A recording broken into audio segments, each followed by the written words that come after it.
تلخه اما کار خالقه. دیگه چاره نیست انسان اینجوری صبر کنه، تحمل کنه، حوصله کنه، استقامت کنه. منظور اینه که به فکر او مرحوم باشه. تنها به 40 تمام نمیشه. غیر عرض میکنه تنها به 40 تمام نمیشه. یک مدت عمری برای اهل و عیال و فرزندان و زحمات زیاد کشید. تمام نمیشه و ما 40 شد. هیچ کسی باید 40 تمام نمیشه و ما 40 گرفتیم و چند هفته جمعه دیگه قرآن خوان گفتم. نه عزیزان، هر کی باشه مسائل و مسئولیت ها و مشکلات زیاد به گردن انسان و بردان یک انسان مکلف یا مسلمان هست. باید توجه داشته باشه. آیات قرآن هم هست زیاد. من نمیخوام طول بدهم چون وقت تمام شده. امروز روز 40 مرحوم مغفوره. 40 مرحوم مغفور با 40 ها خیلی تفاوت داره. شما 40 میرید سر قبل اون مرحوم خیرات، نذورات، صدقه ها، نفقه ها میدید. اما 40 اهل بیت چطور بود؟ چطور بود اهل بیت امام زین العابدین و اهل بیت امام حسین که وقتی کربلا برگشت چی سوغات آورد چی آورد؟ شما میرین سر اون مرحوم مغفور بدن سالم بود، سر در بدن داشت. اما وقتی اهل بیت روز زینب کبرا آمد خدمت امام زین العابدین ابن رسول الله، وقت 40 حسین مظلوم، حسین زهرا و ابوالفضل العباس و باقی شهدا رسیده چی کنیم؟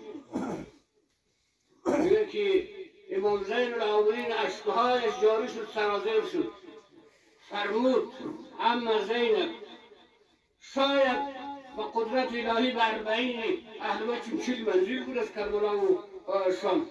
40 منزل بود برسید. آمد تمام یزید را خواست. تمام امام زین العابدین فرمود هر چی که در کربلا به غارت برده ای مال تو نیست برای ما بدید، پیشتون نخواهد ماند. همه را داد. یک پیراهن به خون آغشته حسین چیزی نماند، در کربلا چیزی نمانده بود. اگرچه مورخین نوشتن و مقاتل که 3 روز بدن حسین زهرا و اهل بیت و شهدای کربلا در کربلا ماند، برهنه بود. این علتش اینه که دیگه هیچ کسی تا زمانی که امام زین العابدین نیامد دفن نکرد، هیچ کسی نتوانست جرأت نتوانست که بیاید به این شهدا، نتوانست جرأت کنه بیاید بدن شهدا را تماشا کنه. یک جهتش این بود. بعضی ها نوشتن که نه، بدنهای ابا عبدالله شهدای کربلا جبرئیل پارچه های آورد روی بدنها دو چه شبانه روز انداخت، برهنه نبود بدنهای شهدا. آمد امام زین العابدین حرکت کرد از یزید، یک چیز من همه را داد، یک چیز من او پیراهن پاره ابا عبدالله. امام زین العابدین فرمود یک چیز یزید پیش تو مانده، او برای او پیراهن پاره به خون آورده، مال تو نیه، او مال منه، او مال زهرایه، او مال زهرایه. باید ما او پیراهن رو، او امانت است، او پیراهن رو ما او داد. و وقتی که از شام خارج شد، یک دفعه زینب نظر کرد اون قدر شمشیر دار و لذدار و سوار از دنبالش میآید. رو کرد به امام زین العابدین ابن رسول الله، به گمان یزید پشیمان شد و سوارهای زد میخواهی ما را برگردند. فرمود امام زینب غصه مخور، دیگه یزید بر ما مسلط شده نمیتواند. وقتی که نزدیک رسید، یک عصای حضرت آدم از آدم رسید به امام زین العابدین و عصا را انداخت، یک اژدهای عجیب شد، تمام سوارها را بلعید. و دیگه بر ما مسلط شده نمیتواند. آمد و طی الارض با اعجاز امامت، با قدرت امامت آمد کربلا.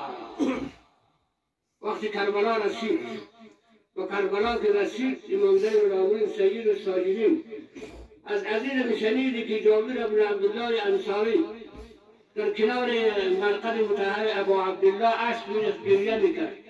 یک دفعه صدای از بین قبر بلند شد. جابر قبر مرا خلوت نما که خواهرم زینب با اسرا، با اطفال، با مظلومین، با محرومین، با اسرا آمد کنار قبرم. امی که نزدیک زمین کربلا که رسید یک بار زینب خودش را به زمین انداخت. امام زین العابدین عرض کرد عمه چی شده؟ فرمود بوی حسینم را میشنود. او زمان که در بارگاه و چیزها نبود. آمد کنار قبر ابو عبدالله. چی آورد از شام؟ او سرهای بریده را همه برگردانده بود. آمد کنار قبر ابو عبدالله، بدونی که سوال کن، آمد کنار قبر ابو عبدالله عرض کرد برادر حسین زهرا حرکت کن، زینب آمد. من تمام او اسباب غارشله و اسباب کربلا را آوردم. من سرهای بریده را آوردم، سرهای بریده را آورد کنار قبورش. چنین ناش میزه. یک دفعه سکینه یزدانه آمد کنار مرقدی که زینب کبرا در بغل گرفت. عرض کرد عمه این کیه؟ گفتی بابای غریبت. سکینه افتاد روی قبر، صدای ناله‌اش بلند شد.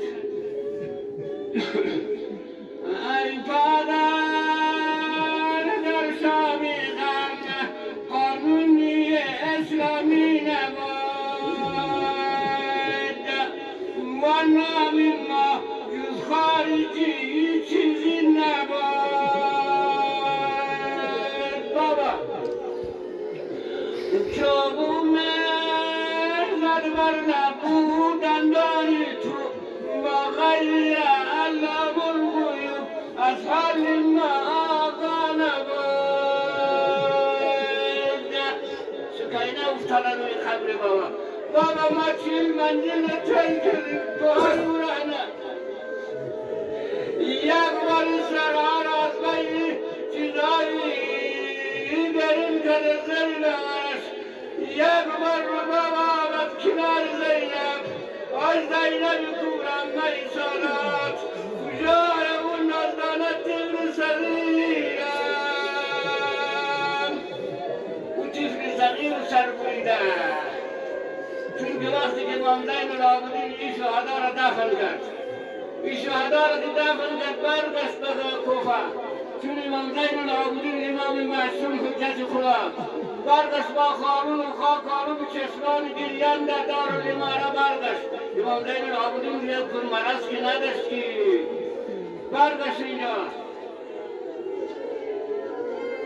همه سوال کرد، لیلا همه سوال کرد فرزندم جان انسان را کجا دفن کردی؟ فرمود پایین پای بابایش، به دستور بابایش، به وصیت بابایش عرض کرد. رباب عرض کرد آره شیرخانم را در کجا دفن کردی؟ بدون سینه بابا گذاشته. همه سرها را آورد.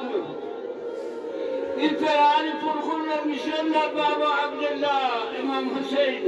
فرمود خواهر او مال مادرم زهرا ببر مدینه.